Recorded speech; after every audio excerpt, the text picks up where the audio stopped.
Les CRS sont intervenus comme ils l'avaient annoncé, c'était un peu avant 9h. Les incidents ont été très violents, je ne sais pas si vous pouvez le voir derrière moi.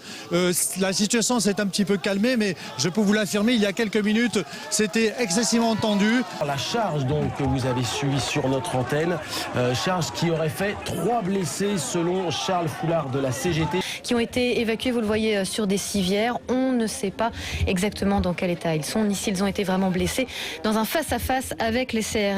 Les leaders de ce mouvement ont qualifié cette application de la réquisition comme une déclaration de guerre, plus que le non-respect du droit de grève.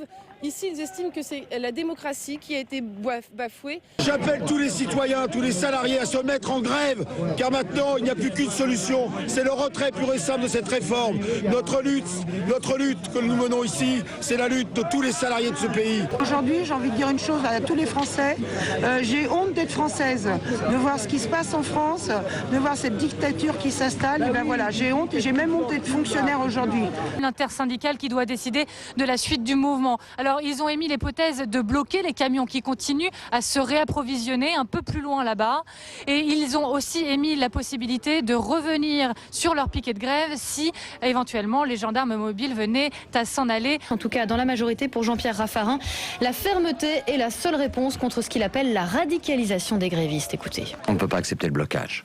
Et donc, il est clair qu'il faut faire en sorte que le pétrole puisse circuler lui aussi dans notre pays, qu'il puisse répondre à la demande des consommateurs. Je suis très préoccupé, comme tout le monde, parce que la radicalisation est sans issue sur ce texte.